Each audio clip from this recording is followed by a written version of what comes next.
สบายดีพี่น้องสุขุสุคนมื้อนี้พบกับบะบี้เส้นเก่าเส้นเคยพี่น้องมาพี่น้องมามื้อนี้ตำกุ้งแซลมอนแซ่บๆพี่น้องตัวใหญ่ๆพี่น้องเนาะโอ้โหพี่น้องเบิ่งมาพี่น้องมาเว้าลายใหญ่ห่างพี่น้อง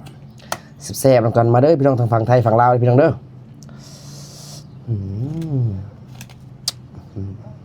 นี่พี่น้องหวดนำมาเลยพี่น้องมาคำใหญ่เลยมันนี่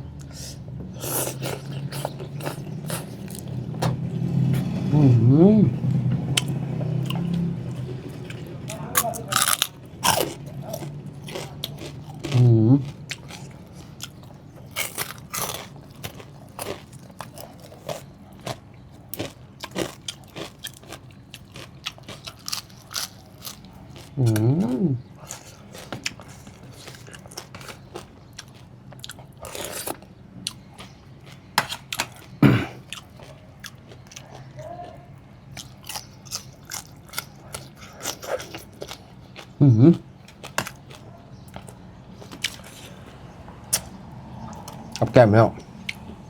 กระเทียมโทน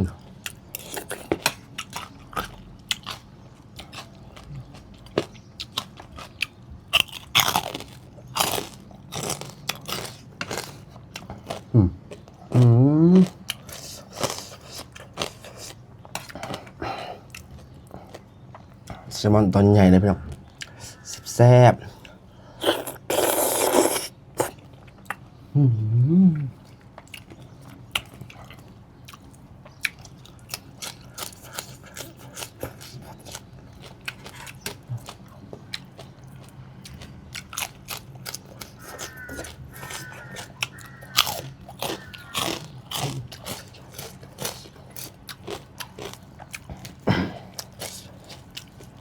แซลมอนสดๆพี่น้อง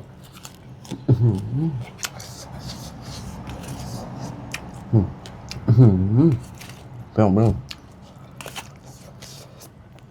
ปังพี่น้องตัวบักไอพี่น้องแซ่บๆอีก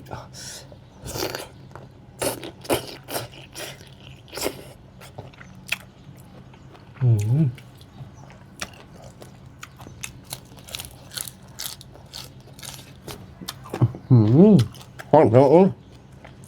ฮอต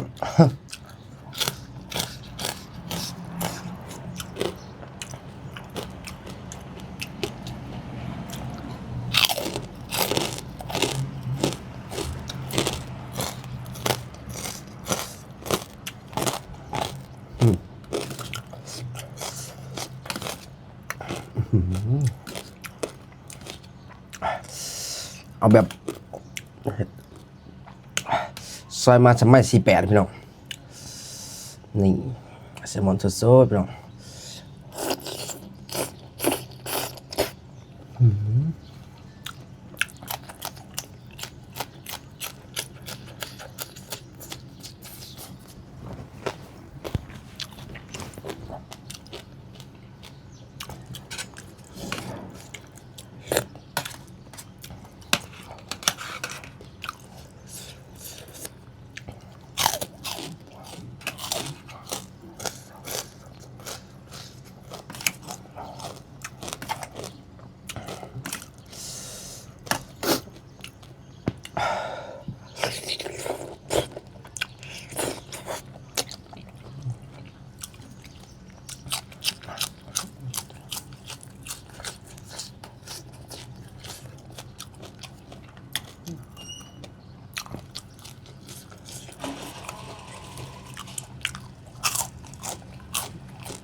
นี่พี่น้อง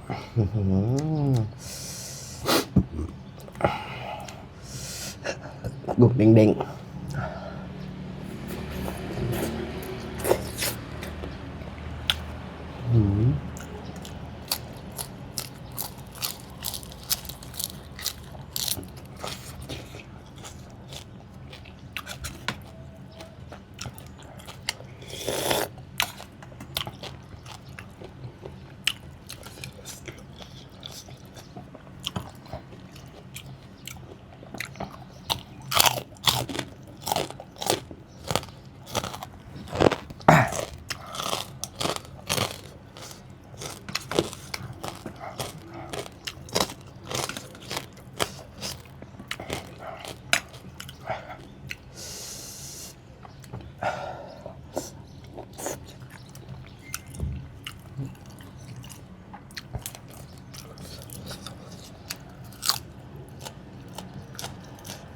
พี่ใช้เสื้อตัวไหน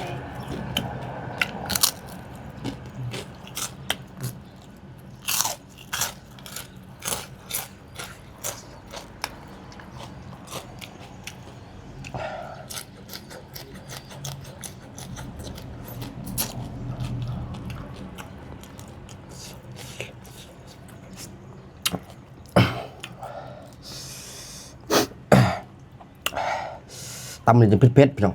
บ่เผ็ดบ่แซ่บเด้อตำกุ้งนี่พี่น้องคำใหญ่ๆพี่น้องเด้งๆเลย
คลิปนี้ก็จบเพียงเท่านี้พี่น้องไอ้เพชรหากก็ไลค์ใช่ก็กดแชร์ได้พี่น้องเด้อเป็นกำลังใจให้กันทุกคนพี่น้องเนาะทางฝั่งลาวฝั่งไทยได้พี่น้องเด้อฝากติดตามมันแน่ๆบอบบี้เป็นคนใหม่พี่น้องน้องใหม่หัดเห็นพี่น้องเนาะ